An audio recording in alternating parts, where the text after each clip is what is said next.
Family creations. நீங்கள் எல்லோரும் நல்லா இருக்கிறீங்களா? நானும் நல்லா இருக்கிறேன். நீங்களும் நல்லா இருக்கணும் நான் கடவுள்கிட்ட வேண்டிக்கிறேன். இன்றைக்கி சிக்கன் பிக்கல் பண்ண போகிறோம், பார்க்கலாம். பாருங்கள், நான் வந்து 1/2 கிலோ சிக்கன் எடுத்துருக்கேன். கொஞ்சம் எலும்பு இருக்குது, 3/4 போன்லெஸ்ன்னு வச்சுக்கோங்களேன். ஜாஸ்தி எடுத்துகிட்டு வந்து போனெல்லாம் கட் பண்ணியாச்சு.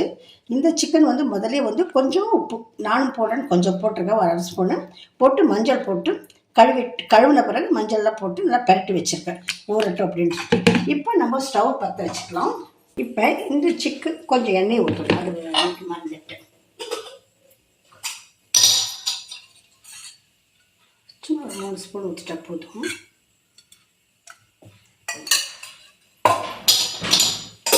இப்போ இந்த சிக்கன்லாம் எடுத்து போட்டு ஃபுல் வைக்கணும், கம்மி பண்ணாதீங்க தீயை.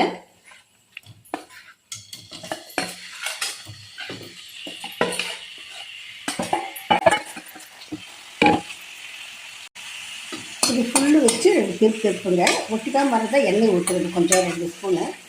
அது ரொம்ப குட்டி ஸ்பூன் பார்க்க போனால் இது முதல்ல வச்சுட்டு ஒரு 2 நிமிஷம் உங்களுக்கு தண்ணி சரசரன்னு விடும். அக்கஸ்மாத்து உங்களுக்கு தண்ணி விடல அப்படின்னா கொஞ்சம் வேலை தெளிச்சுக்கலாம். ஒரு சும்மா ஒரு கை எடுத்து இப்படி தெளிச்சுக்கோங்க. இது இப்போ சூடாகும்போது உங்களுக்கு சிக்கன் எப்பவுமே தண்ணி விடும் தெரியும். இது கொஞ்சம் தண்ணி விட காமிக்கிறேன் பாருங்கள். ஃபுல் ஃப்ளேம்ஸ் வச்சுருக்கேன், நான் கம்மி பண்ணல.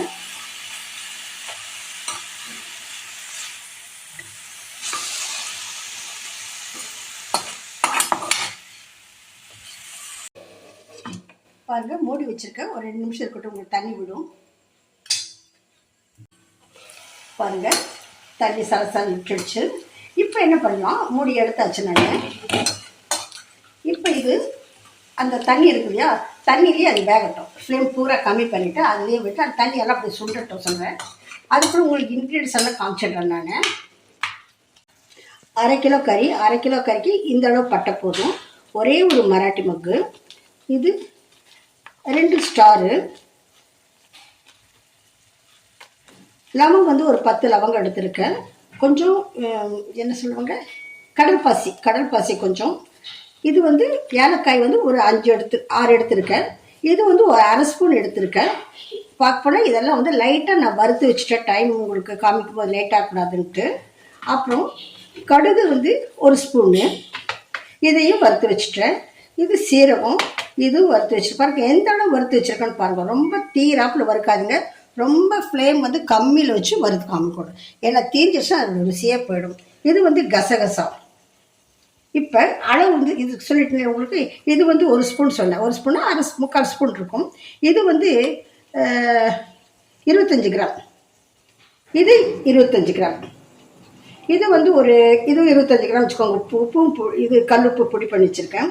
இது வந்து தனியா எங்கிட்ட வந்து தீர்ந்துடுச்சு, இங்கே கடைக்கு போய் வாங்கிட்டு வர முடியாது. இது ஒரு 25 கிராம் இருக்குது. இந்த பொடி வந்து ஒரு 15 கிராம் 60 கிராம் போட்டுக்கொண்டு இருக்குது. அதாவது இது 20 கிராம்னா தனியா மாத்திரம் உங்களுக்கு 1:3 அப்படிங்கிற ரேஷியோ இருக்கணும். அப்போ இது 20 இது 2 சேர்ந்து 60 கிராம். ஏன்னா எங்கிட்ட இது கம்மியாக இருந்ததுங்கிறக்கா இதே வறுத்து வச்சுட்டேன். இது வந்து பொடி கடைசியில் போட்டுக்கலாம்னு வச்சுட்டேன். இது 25 கிராம். உங்களுக்கு காரம் வேணும்னா இன்னும் கொஞ்சம் போட்டுக்கோங்க. இது வந்து இதுவும் 25 கிராம் வச்சுருக்கேன். இது வேணால் கொஞ்சம் அதிலே கொஞ்சம் பதிலே போட்டிருக்கேன். கொஞ்சம் பார்த்து கம்மி பண்ணிக்கலாம். அப்புறம் வேணால் அது வேணும்னா உப்பு புரத்தி போட்டுக்கலாம். இது வந்து 300 கிராம் எண்ணெய் எடுத்து வச்சுருக்கேன். கடலை எண்ணெய் தான் நல்லா ருசி கொடுக்கும், நல்லெண்ணெய் ஊற்றக்கூடாது. இதுக்கு தேவையான இன்க்ரீடியன்ஸு. இது இஞ்சி கார்லிக் பேஸ்ட் வந்து முந்தானத்தை அரைச்சேன் நான். முந்தானத்தை அரைச்சது. அது வந்து 1 ஸ்பூன், ஃபுல் ஸ்பூன் ஒன்று வேணும். இவ்வளோதான் இன்க்ரீடியன்ஸ். இதெல்லாம் நான் முதலே வறுத்து வச்சுட்டேன். இதெல்லாம் வந்து நான் எண்ணெய் விட்டு மிச்சம் எல்லாத்தையும் வந்து நான் பொடி பண்ணி எடுத்து வச்சிடுறேன். பாருங்கள், சிக்கனில் இருக்க அந்த தண்ணி எல்லாமே இதாகிடுச்சு, சிக்கன் வெந்துடுச்சு. இவ்வளோ போதும் பாருங்கள். கொஞ்சம் அந்த எண்ணெய் ஊற்றினாலும் உங்களுக்கு அடி ஒன்றும் பிடிக்கலை பாருங்கள். அதுக்கு தான் அது, ஏன்னா அடி பிடிக்கக்கூடாது, அதை முக்கியமாக பார்த்துக்கோங்க. பீஸ் இந்தந்த அளவு பெருசாக இருந்தால் உங்களுக்கு போதும், அதுக்கு மேலே பீஸ் போடாதீங்க. சரி, இப்போ இது ஓரமாக வச்சிடலாம். இப்போ கடைசட்டி எடுத்து வச்சுட்டு இதில் எண்ணெய் ஊற்றிக்கலாம். இதில் இந்த 300 கிராம் எண்ணெய் சொன்ன இல்லையானு அந்த எண்ணெய் போல ஊற்றிடலாம். கொஞ்சம் கம்மி பண்ணலாம், அப்புறமா பரவாயில்ல ஊற்றிடலாம். ஏன்னா ஊறுகாய்க்கெல்லாம் உங்களுக்கு நல்லா கொஞ்சம் நிறைய இருந்தால் நல்லாயிருக்கும்.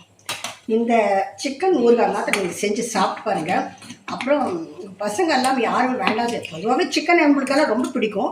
இதில் ஊறுகாய் செஞ்சு சாப்பிடும்போது எடுத்து வச்சுட்டிங்கன்னா உங்களுக்கு ஒரு 3 மாதம்னால கிடவே கிடாது. ஃப்ரிட்ஜில் வச்சுட்டிங்கன்னா ஒரு 6 மாதம் கூட நீங்கள் வச்சுக்கலாம். அவ்வளோ ருசியாக அட்டகாசமாக இருக்கும். பாருங்கள், இது வேகட்டும். இது வெந்த பிறகு இப்போ என்ன பண்ணலாம் அப்படின்னு பாருங்கள். பொடி வந்து உங்களுக்கு சொல்ல அரைச்சி எடுத்து வச்சுட்டோம். இந்த தனியா வந்து முதல்ல மிஷினில் அரைச்சதுனால இதை வந்து நம்ம சொன்ன இல்லையா கொஞ்சம் கம்மியாக இருக்குன்னு இதையும் போட்டுக்கலாம். இதில் போட்டுட்டு இந்த மிளகாய் பொடி இதில் அப்புறமே போட்டுக்கலாம். நம்ம போடும்போது போட்டுக்கலாம். இது 2 இப்படியே இருக்கட்டும். பாருங்கள், எண்ணெய் காஞ்சிடுச்சு. அது நம்ம எடுத்து வச்சுருக்கோம் இல்லையா, இதை போட்டு வறுக்கணும்.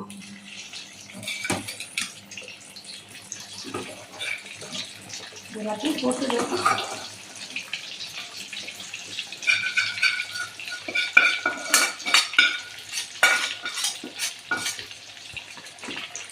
நீங்கள் ரொம்ப தீ வைக்க வேண்டாம், கொஞ்சம் சிம் பண்ணிக்கோங்க.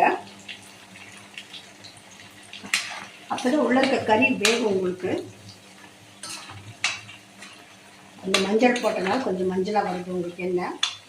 அது மூலமாக கடலை எண்ணெய் கொஞ்சம் எப்பயுமே லைட்டாக பொங்கி வரும். செக்கு கடலை எண்ணாலும் உங்களுக்கு இப்படி இருக்குது. நீங்கள் வேணும்னா உங்களுக்கு கடையில் இருக்கிற அதே கடலை எண்ணெய் வாங்கி ஊற்றிக்கலாம். நல்லெண்ணெய் உங்களுக்கு இஷ்டம் வந்து நல்லெண்ணெய் ஊற்றிக்கோங்க. ஏன்னா நல்லெண்ணெய் கொஞ்சம் லைட்டாக கசக்கும். இதுக்கு வந்து சிக்கன் பிக்கலுக்கு வந்து இதுதான் நல்லாயிருக்கும் கடலெண்ணெய். இது பாருங்கள், ரொம்பவும் ஆட்டிகிட்டே இருக்காதுங்க, கொஞ்சம் இப்படி பண்ணிட்டு விட்டுடுங்க.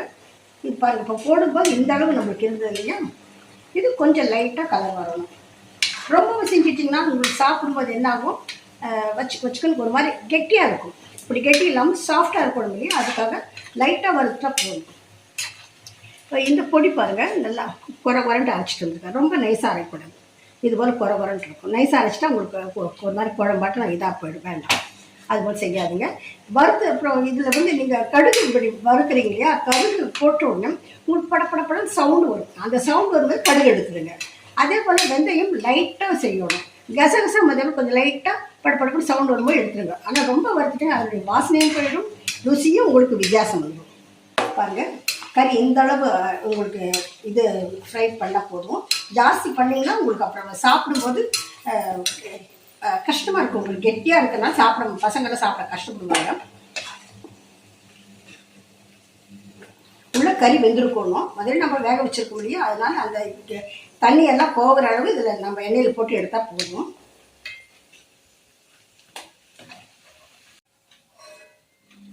பாருங்க, பூரா எடுத்தாச்சு.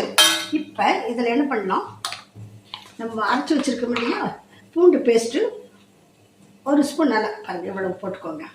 ஏன்னா நம்ம 1/2 கிலோ இது, அதனால் இவ்வளவே போதும். நம்ம இதை எடுத்து வச்சிருக்கோம்.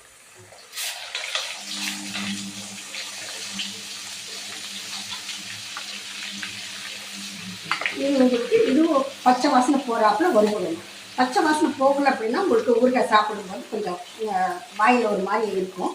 அதனால் அந்த பூண்டு எல்லாம் பச்சை வாசனை போகிறாப்புல நல்லா இது வருதுங்க. இப்போ இது பொங்கி வந்து பாருங்கள், இது வந்து உங்களுக்கு டிரான்ஸ்பரண்ட்டாக வந்தது அப்படின்னா இது வந்து ஓகே கரெக்டாக ஆயிடுச்சு அப்படின்னு அர்த்தம்.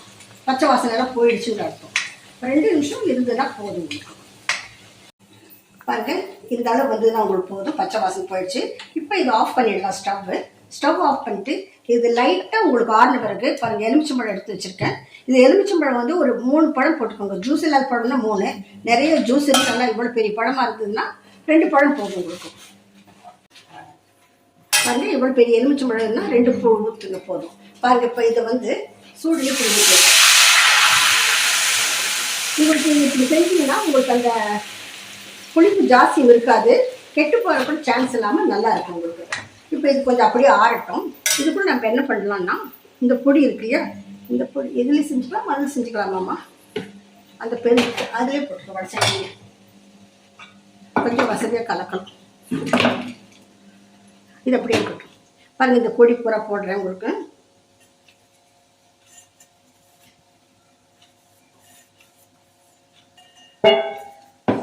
அந்த பொடி, இந்த பொடி மிளகாய் பொடி போட்டுட்டு உப்பு வந்து ஏன்னா முதல்ல நம்ம உப்பு விட்டுருக்க முடியும், அதெல்லாம் கொஞ்சம் கம்மி பண்ணிடலாம், வேணும்னா போட்டுக்கலாம்.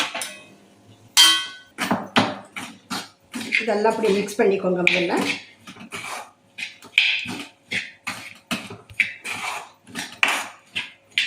பாருங்க இது கொஞ்சம் ஆறிடுச்சு.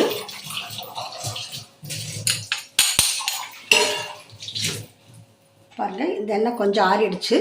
இதை பூரா இதுக்குள்ளே ஊற்றிக்கலாம்.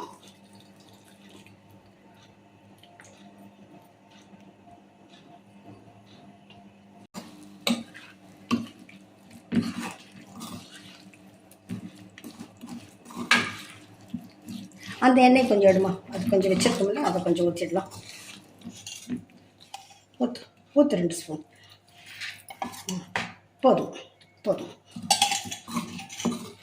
பாருங்கள் நல்லா எல்லாம் கலந்து வச்சுட்டேன். உங்களுக்கு உப்பு பத்தலைன்னா போட்டுக்கோங்க. இதில் ஒன்று காமிக்க மறந்துட்டேன். இது உங்களுக்கு நான் வெந்துடுச்சு, அதை பிச்சு காமிக்கலான்ட்டு மறந்துட்டேன் உங்களுக்கு. பாருங்கள் கறி பாருங்கள் உள்ள நல்லா இருந்துருக்குது பாருங்கள், ரொம்ப சாஃப்டாக இருக்குது பாருங்கள். இது சாஃப்டாக இருக்கும் உங்களுக்கு. இப்போ உப்பு காரம் பார்த்துக்கோங்க. வேணும்னா உங்களுக்கு ஜாஸ்தி காரம் வேணும் இன்னும் கொஞ்சம் போட்டுக்கலாம் நீங்கள். வாசனைகள் பிரமாதமாக இருக்கும். இதை ஃப்ரெண்ட்ஸ் இதில் போட்டுக்கலாம்.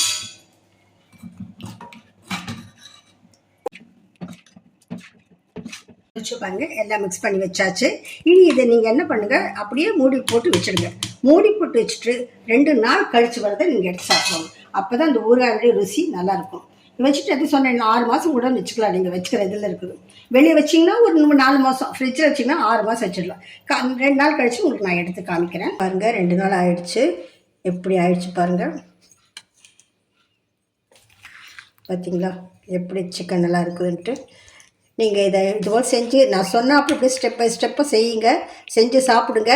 இந்த குழம்பு நீங்கள் அப்படியே சாப்பாடில் கூட போட்டு பிசைஞ்சு சாப்பிட்லாம். இது என்ன இட்லிக்கு வச்சுக்கலாம், சப்பாத்திக்கு வச்சுக்கலாம், எல்லாத்துக்கும் வச்சுக்கலாம். தயிர் சாதம், இது என்ன சாதம், லெமன் சாதம், எல்லாத்துக்கும் உங்களுக்கு நல்லாயிருக்கும் பாருங்கள். எவ்வளோ நல்லாயிருக்கு பாருங்கள். உங்களுக்கு வேணால் காரமாக கொஞ்சம் எச்சு கம்மி போட்டுக்கோங்க. எனக்கு இது போதும் போட்டேன் பாருங்கள். அப்படியே நாக்கு இப்போயே டெம்ப்டிங்காக இருக்குது எனக்கு. எப்படி சாப்பிட்லாமான்ட்டு குழம்பு மாத்திரம் ருசி பார்த்துட்டேன். பிரமாதமாக இருக்குது. சாப்பிட்டு பார்ப்பியாம்மா நீ கொஞ்சம்? இப்போ 2 நாள் ஆன பிறகு நல்லாயிருக்கும்.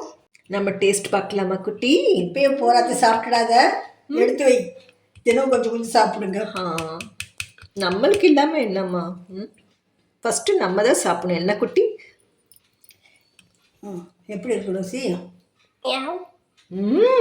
சூப்பர். இது உங்களுக்கு சாப்பிட்டு 1/4 கிலோ உங்களுக்கு 300 ரூபாய் பண்ணுறாங்க.